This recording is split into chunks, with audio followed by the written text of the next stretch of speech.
Well, I want to thank you all for being here. I want to thank Vice President Harris, who is on the line. I asked her to go to Paris to meet with Macron, with President Macron, and to work on some things related to Libya and a few other things.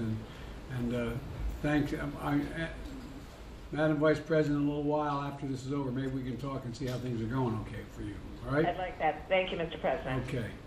And we've gathered my cabinet this afternoon at a moment of immense hope and possibility in our view for the United States. American people sent us here to deliver. The American people sent us here to make their government work, and they sent us here to make a difference in their lives. And I believe we're doing that. I believe that's just what we're doing.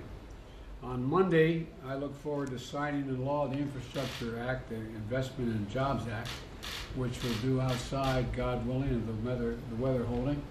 And it's you know, it was a lot of hard work to get it done.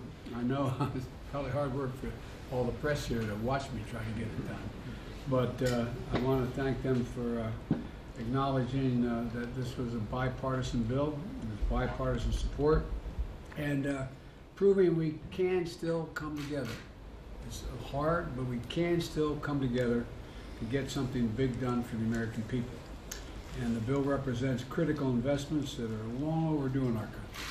From rebuilding our roads and highways to getting rid of lead pipes, delivering clean water to thousands of families, actually millions of people around the nation, to making high-speed internet accessible to every American, rural and urban, to fortifying our bridges and power lines and levees that stand up to the increasing threats posed by extreme weather and superstorms. We've $99 billion worth of losses just this year as a consequence of those environmental events. To fortifying our bridges, our power lines, as I said, and our levees, but also to one of our biggest responsibilities to make sure all the money is used efficiently and effectively. And I have a lot of experience in doing that.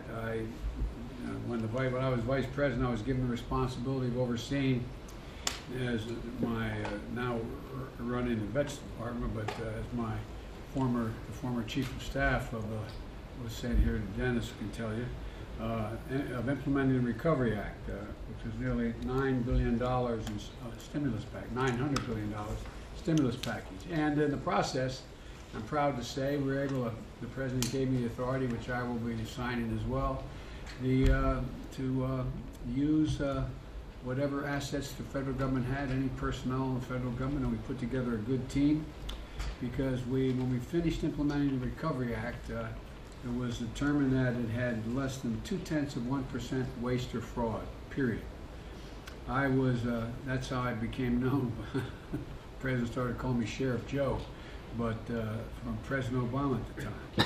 Because I made it a point every day to stay on top of how exactly the money was spent, what projects were being built, what projects were not being built, and how it was functioning.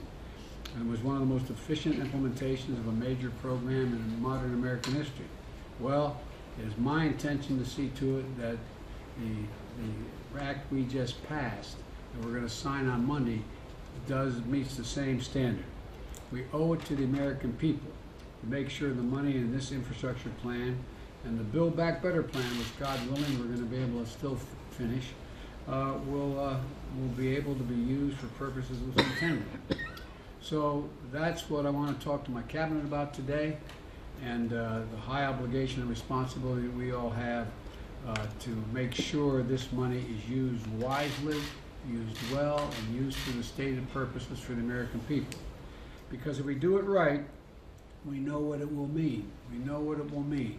It will create millions of new jobs, it will grow the economy, and will win the world economic competition that we're engaged in the second quarter of the 21st century with China and many other countries around the world. And we'll see ease, and I say yes, ease, lower inflationary pressures on our economy. And we'll be carrying this out, what I call the blue-collar blueprint for America.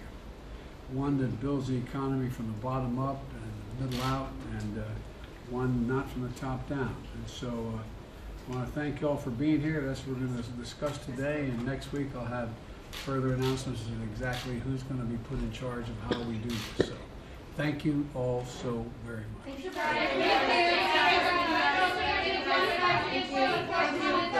Thank you.